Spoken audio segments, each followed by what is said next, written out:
What if the opposite of love isn't hate, but indifference? And what if real love requires risking being disliked? We spend our lives curating highlight reels, perfect photos, clever captions, filtered selfies, chasing likes and approval. But is the person they're liking really you, or just a carefully edited version? This obsession with being liked is a golden cage. We learn early, don't be too loud, don't stand out, just blend in. We become social chameleons, experts at conforming, not connecting. The result? We trade authenticity for acceptance and end up with neither. The performance is exhausting, a full-time job with no pay, always second-guessing, always anxious. You lose track of where the mask ends and your real face begins. Your own desires get smaller, your opinions quieter until you forget who you are. All for fleeting validation, a sugar high that leaves you empty. We chase shallow approval, never asking if we even like the people we're trying to impress.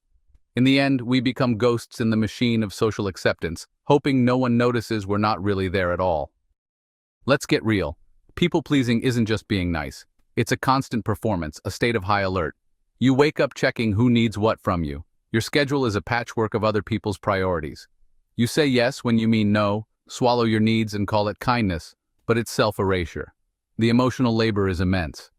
You're the therapist, the favor-doer, the one who always picks up the slack. But rarely do you get the same energy in return. You pour from your cup until it's empty.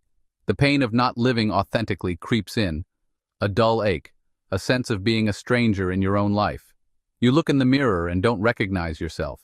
The words you say don't feel like your own. This disconnect breeds loneliness, even in a crowd. Resentment grows, first at others, then at yourself for not setting boundaries. You believe your worth is tied to your usefulness, so you keep giving, hoping to feel worthy. But the goalposts keep shifting, and the exhaustion deepens. The real you gets buried under the weight of everyone else's expectations.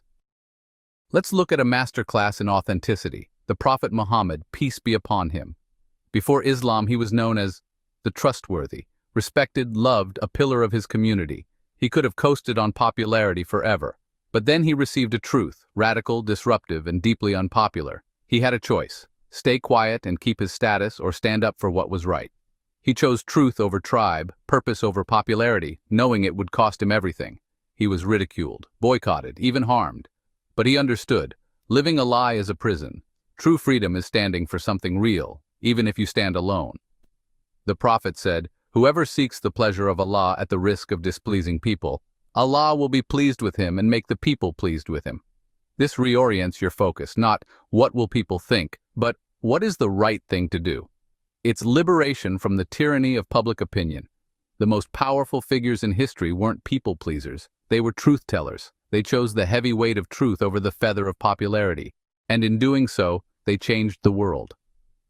Fast forward to Alfred Adler, a psychologist who echoed the same message. Most problems are rooted in our fear of what others think. His solution? The courage to be disliked. Adler's philosophy frees you from living for everyone else's expectations. True freedom isn't about having no constraints, it's about choosing who you answer to. Most of us try to please everyone, parents, bosses, friends, strangers online. Adler says, stop. Your task is to live your life. Others' task is to decide what they think. You can't control their reactions, so why try? People-pleasing puts you in perpetual servitude. You become a supporting character in everyone else's story. You make choices to gain approval, not from your own values. Adler's separation of tasks is simple. Your job is to be honest and kind. Others decide how they feel about it. When you internalize this, a weight lifts. You stop managing reactions and just do you. This is the courage to be disliked. Being okay with not pleasing everyone is the only way to truly please yourself. And that's real freedom. We see rejection as failure, a red stamp on our worth. But what if rejection is a superpower? Being disliked for your authentic self is a filter, not a flaw. When you're unapologetically you, you'll repel some people. And that's good. You're not for everyone, and that's by design. Rejection is the universe's way of saying, wrong direction, these aren't your people.